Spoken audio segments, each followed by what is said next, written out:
यह कथा सत्ययुग की है, जब ब्रह्मलोक में सभी देवताओं की एक सभा आयोजित की गई थी और उस सभा का नेतृत्व स्वयं ब्रह्मदेव कर रहे थे। देवताओं की सर्वसम्मति से सूर्य देव को कर्म का अधीश्वर नियुक्त किया गया। इस सम्मान से सूर्य देव अत्यंत प्रसन्न हुए, परंतु धीरे धीरे यह प्रसन्नता गर्व में परिवर्तित हो गई और फिर वही गर्व अहंकार का रूप लेने लगा। एक दिन उसी घमंड की स्थिति में सूर्यदेव को अत्यंत तीव्र छींक आ गई। यह कोई साधारण छींक नहीं थी, बल्कि इससे एक अत्यंत शक्तिशाली असुर का जन्म हुआ। सूर्यदेव स्वयं भी इस घटना से हैरान रह गए, क्योंकि देवताओं को इस प्रकार की सांसारिक समस्या नहीं होती। इधर वह असुर बिना किसी को भनक लगे सूर्यलोक से बाहर निकल गया और ब्रह्मांड के अंधकार में भटकने लगा। उसकी उपस्थिति को असुरों के गुरु शुक्राचार्य ने महसूस कर लिया और वे उसके सामने प्रकट हुए। उस असुर के स्वभाव को पहचानकर शुक्राचार्य ने उसे अहमसुर नाम दिया और उसे एक विशेष उद्देश्य के लिए तैयार किया। शुक्राचार्य ने उसे निर्देश दिया कि वह श्री गणेश की तपस्या करे और उनसे अमोघ वरदान प्राप्त करे। अहमसुर तैयार हो गया और धरती पर एक शांत वन में जाकर घोर तपस्या में लीन हो गई। सदियों बीत गए, लेकिन श्री गणेश प्रकट नहीं हुए। इस विलंब से शुक्राचार्य चिंतित हुए और उन्होंने भगवान शिव का ध्यान कर उनसे परामर्श लिया। भगवान शिव ने उन्हें धैर्य रखने की सलाह दी। समय बीतता गया और लगभग 1000 वर्षों की कठोर तपस्या के बाद अंततः श्री गणेश प्रकट हुए। अहमसुर ने शुक्राचार्य के निर्देशानुसार उनसे ऐसा वरदान मांगा जिससे वे किसी भी देवता, गंधर्व, पशु या मानव द्वारा पराजित ना हो सके। साथ ही अनेक अद्वितीय शक्तियां भी मांगी। श्री गणेश ने प्रसन्न होकर उसे आशीर्वाद देते हुए कहा कि वह केवल श्री गणेश से ही पराजित हो सकता है, किसी अन्य से नहीं।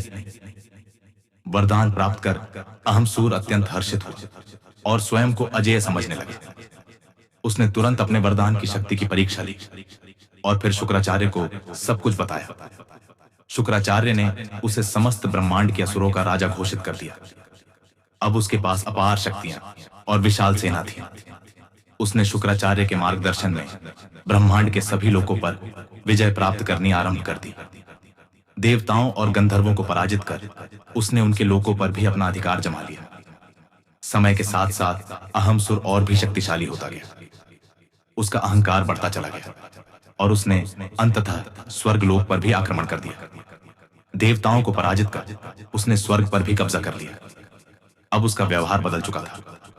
वह शुक्राचार्य की भी बात मानना बंद कर चुका था। उसका अहंकार चरम सीमा पर था और इसी कारण अब वह पूरे ब्रह्मांड में अभिमानासुर के नाम से जाना जाने लगा। अभिमानासुर ने ऋषि मुनियों और साधकों को भी नहीं बख्शा। उसने समस्त पूजा पाठ और देवी देवताओं की आराधना पर प्रतिबंध लगा दिया। यहां तक कि वह श्री गणेश की भी पूजा नहीं होने देता था। जो कोई उसकी आज्ञा का उल्लंघन करता उसे मृत्युदंड दे दिया जाता। अब देवता, गंधर्व और आर्ष मुनि भय के कारण छिपकर जीवन बिताने लगे। जब अत्याचार अपनी पराकाष्ठा पर पहुंच गया, तब सभी त्रस्त होकर त्रिदेवों के पास पहुंचे और सहायता की प्रार्थना की। त्रिदेवों ने उन्हें श्री गणेश की आराधना करने का सुझाव दिया। सभी देवता, आर्ष और गंधर्व एक शांत स्थान पर जाकर श्री गणेश की तपस्या करने लगे। वर्षों की आराधना के बाद अंततः श्री गणेश प्रकट हुए। सभी ने अभिमानासुर के दुष्कर्मों की कथा उन्हें सुनाई और दंड देने की प्रार्थना की। श्री गणेश ने आश्वासन दिया कि वे उचित समय पर अभिमानासुर को दंडित करेंगे।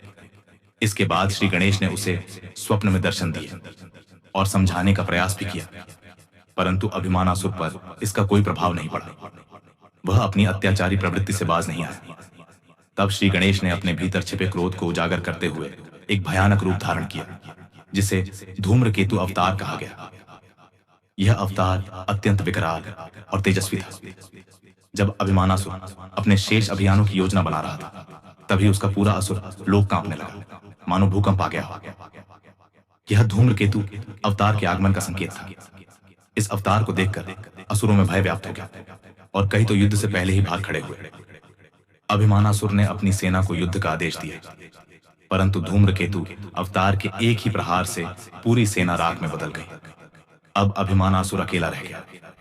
उसने श्री गणेश से प्राप्त शक्तियों का प्रयोग उन्हीं पर करने की कोशिश की, लेकिन उन शक्तियों का धूम्रकेतु अवतार पर कोई प्रभाव नहीं पड़ा। अंततः थक हार कर अभिमानासुर श्री गणेश का नाम लेते हुए उनके चरणों में गिर पड़ा और क्षमा याचना करने लगा। श्री गणेश ने अपने अवतार से बाहर निकलकर उसे चेतावनी दी और उसकी शक्तियों को सीमित कर दिया। साथ ही उसे पाताल लोक जाने का आदेश दिया। अभिमानासुर ने आज्ञा का पालन किया और पाताल लोक की ओर प्रस्थान कर गया।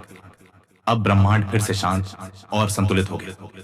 सभी देवी देवता, आर्षि मुनि और गंधर्व श्री गणेश की जय जयकार करने लगे। श्री गणेश ने सभी को आशीर्वाद दिया और कैलाश पर्वत की ओर लौट गए। अगर आपको यह पौराणिक कथा ज्ञानवर्धक और रोचक लगी हो तो कृपया इस प्रयास को समर्थन जरूर दें और चैनल को लाइक और सब्सक्राइब जरूर करें।